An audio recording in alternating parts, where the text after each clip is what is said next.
So, for first message natin, Aquarius, new beginnings, no? Mga bagong simula, begin your new life. Bagong simula, bagong journey, bagong chapter, bagong pag-asa, bagong araw, bagong buhay.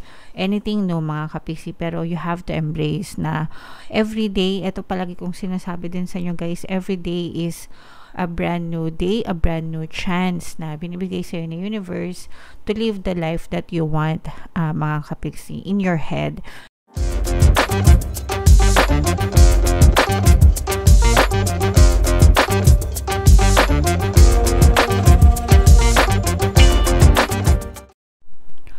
Hello guys, hello Aquarius, welcome back to Pinoy Pixie Tarot. Ang pamagat ng episode natin for tonight is messages from the universe para ngayong June to July para sa Aquarius, Sun, Moon, Rising, Sign, and Venus. General reading lang guys, pwede mag-resonate, pwedeng hindi, combination ng positive and negative energy. Kung ano na lang yung naka-resonate guys, yun na lang yung message na i-take nyo. So, for first message natin, Aquarius, new beginnings, no? Mga bagong simula, begin your new life. Bagong simula, bagong journey, bagong chapter, bagong pag-asa, bagong araw, bagong buhay. Anything new, mga kapiksi. Pero you have to embrace na everyday, ito palagi kong sinasabi din sa inyo guys, everyday is a brand new day, a brand new chance na binibigay sa'yo ng universe to live the life that you want, mga kapiksi, in your head, and then it will be pushed out in your reality. So, araw-araw na nabubuhay ka, ask yourself, how do you spend your day, no? Yung isang buong araw lang. How do you spend your day? Pwedeng busy ka sa trabaho, pwedeng busy ka sa pag-aaral, pwedeng busy ka, pero yung thoughts mo, yung pattern of thoughts mo, yung pag-iisip mo, how do you spend it in a day? Palagi ka bang nag-iisip ng positibo o palagi ka nag-i-spiral sa mga problema? Okay? Kasi if nag-i-spiral ka sa problema, mga kapiksi, you're not changing your life. Okay? Hindi talaga magbabago yung buhay mo. Paikot-ikot ka lang doon. Para kang hamster. Alam niyo yung hamster na nakakulong, di ba? Yung hamster, meron silang mga hawla, tapos meron silang wheel. Paikot-ikot lang sila doon. Para kayong nagbabike sa stationary bike, para kayong naglalakad sa treadmill. You're not getting anywhere, mga kapiksi. Okay? Paulit-ulit lang, paulit-ulit lang. So, kailangan magbago. Kailangan magbago yung pattern of thoughts nyo para magbago din yung pamumuhay nyo. And araw-araw, guys, binibigyan kayo ng chance ni universe. Check the pattern of your thoughts, mga kapiksi, para alam mo kung saan papunta yung buhay mo. Okay? Alright. And then, yung next message for you, Aquarius. Confrontation, pick your battles wisely. Ibig sabihin nito guys, matuto kayo mag-filter, no, ng mga nagaganap sa buhay nyo, yung mga karapat dapat patulan at yung mga hindi karapat dapat na pinapatulan, yung mga dinidedma na lang sa buhay, mga kapiksi. Okay?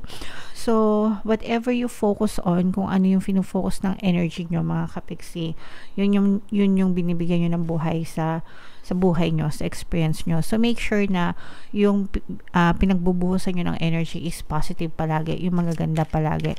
Otherwise, kung negative yan, kung makakasama sa'yo, deadma, no? Kasi wala naman yang magandang may dudulot sa buhay mo. Alright? Okay, another message for you, Aquarius. Epiphany, seek clarity. For some of you, pwedeng naguguluhan yung iba sa inyo. Baka may mga bumabagabag sa isip nyo. Mag-meditate kayo guys, makakatulong yan para mag-subside yung momentum of thoughts. And kung yung iba naman sa inyo guys, baka meron kayong curious, ganyan. Curious kayo sa isang bagay. So yeah, seek clarity, seek knowledge. Mag-research, na wala namang masama mag-research, maghanap ng mga kasagutan sa mga tanong na bumabagabag sa inyong isipan. Another message for you, Aquarius. Vacation. Okay, so tapos na yung summer guys, no? Tapos na yung El Nino. Papasok naman na yung El Nino. Pero habang wala pa, mga kapiksi, no, kung meron pa kayong time, humabol pa kayo na magbakasyon. Kung gusto niyo mag-travel, okay lang. Pero hindi naman lahat ng bakasyon mga kapiksi ay kailangan mag-travel, no? Sometimes pwede tayo magbakasyon ng nasa bahay lang natin o kaya yung malapit lang sa lugar natin without spending so much mga kapiksi. Ang importante is yung act of doing relaxation, di ba? Nagre-relax kayo paminsan-minsan, di ba? Magpamasahe kayo, magpaspa, whatever mga kapiksi, as long as na-enjoy nyo yung oras nyo without thinking of yung mga obligations na kailangan nyong gawin. Just spend your time with you, with yourself, o kaya naman kasama yung mga mahal sa buhay, okay lang yan. Kung anong trip nyo mga kapiksi, okay? Another message for you, Aquarius. Go with the flow, Go with the flow, mga kapiksi. Let things happen. Let things happen naturally, mga kapiksi. Wag nating i-resist yung mga bagay na nangyayari sa atin. Napupush out lang sa ating physical reality yung dominant thoughts natin, guys. Pero walang may kasalanan yan, okay? So, wag nating i-resist yung mga nangyayari sa buhay natin. Let it go, let it flow naturally. I-accept natin yung mga experiences natin, okay? And then, kung pangit yung na-experience natin, kunin natin yung mga lessons na pwede nating matutunan out of those experiences. And then, kung positive naman, sorry guys, nahikab ako. And kung positive naman, mga kapiksi, syempre, that's something na kailangan nating ipagpasalamat and make the most out of it, okay? So, let things happen naturally, guys. Huwag natin kontrolin yung mga bagay-bagay at saka yung mga tao sa paligid natin. Kasi hindi naman talaga natin magagawa yun, guys. And then, we have live life to the fullest, mga kapiksi, no? Minsan lang tayo mabubuhay, no? We only have one life. Di naman tayo pusa. Kahit nga pusa, hindi ko alam kung totoong may 9 lives sila. Pero, yes, we have to live life to the fullest, mga kapiksi, samantalahin natin. Wag natin i-spend yung araw natin, yung buhay natin ng karareklamo, kakamukmok, diba? Life is so short. Spend it wisely, live happily, mga kapiksi. You'll never know kung kailan nyo yan ulit may experience sa next life nyo. Alright? Okay. So, comment down below, guys, if feeling nyo naka-resonate kayo dyan. Bubunot pa tayo dito ng isa, guys. Habang sinashuffle ko to, panoorin nyo muna yung video natin regarding sa ating paano mag-manifest ng abundance video course. Kapiksi, sawa ka na ba sa mga struggles at hirap sa buhay mo? Masipag ka ba at masikap sa buhay ngunit hindi ka pa rin umaasenso? Ilang beses ka na bang nag-attempt mag-negosyo at mag-invest pero palagi ka pa rin nalulugi? Sa pagkakataon na ito ay maaaring may subconscious beliefs ka na nagiging balakid sa iyong pag-unlad at pagyaman. Introducing, paano mag-manifest ng abundance video course. Dito ay matututunan mo ma-overcome ang mga balakid mo para tuluyan ka ng umunlad, umasenso, sumagana, maging matagumpay, successful at maswerte sa iyong kabuhayan, pera, trabaho, negosyo sa labi at kaperahan ng bonggang-bongga. Dali, mag-send na ng email sa pinoypixitaro@gmail.com at simulan na ang iyong pagyaman ngayon. Alright. So, sa lahat ng gusto mag-avail ng course, guys, good news, no? Meron tayong mid-year sale. Magbibigay ako ng 20% na discount. Sobrang laking discount, guys, until June 30. Samantalahin nyo habang may discount. Sobrang ganda ng course na yan. Sobrang laki ng promo. Avail nyo na, guys. And meron din tayong bagong course. Paano mawala ang third party at magkaroon ng harmonious na relationship. Sobrang ganda yan, guys.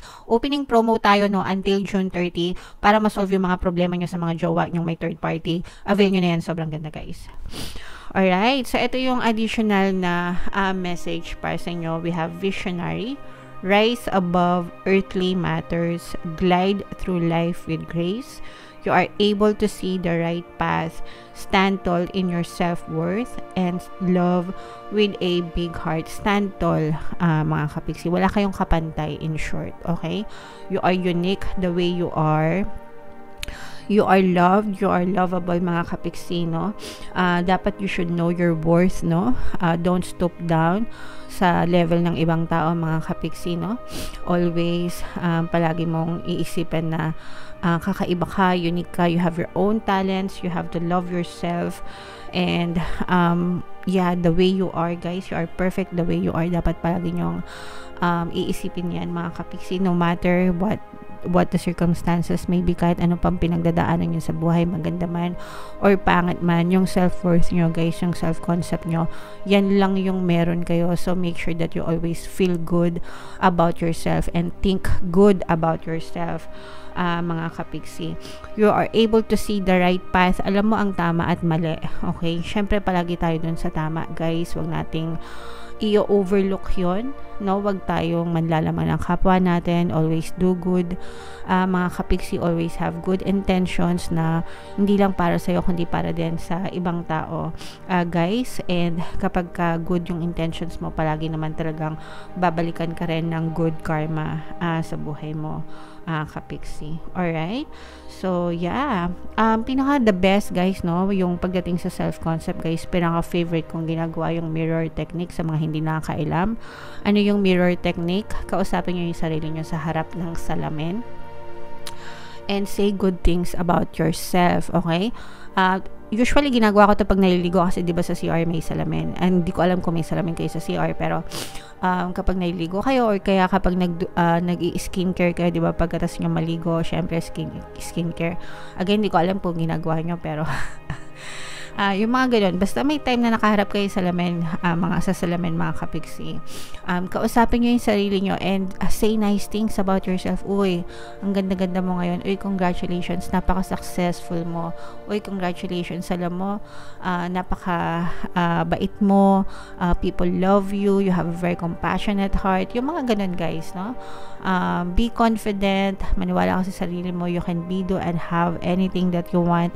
Anything, mga kapiksi, kahit anong gusto mong sabihin sa sarili mo, just say nice things about yourself. Do it every day, mga kapiksi. Kapag ginagawa nyo siya araw-araw, magiging maganda yung tingin mo sa sarili mo. And in return, guys, as a consequence, magiging maganda din yung experience mo sa iyong physical reality. If you feel good about yourself, guys, palagi, no, kapag maganda yung tingin mo sa sarili mo, maganda yung pakiramdam mo sa sarili mo, maganda din ang balik niyan sa inyo, guys. Okay? Alright, so yeah. Comment down below, mga kapiksi, if in case feeling nyo nakaresonate kayo dito sa mga messages na to. And ito yung ating mga pampaswerte subliminal, guys. Pwede nyo pakinggan para makatulong sa inyo. And ito naman yung ating success stories ng paano mag-manifest ng abundance video course. Click here to subscribe, guys, and click here to join our membership program. Thank you for liking, sharing, and subscribing.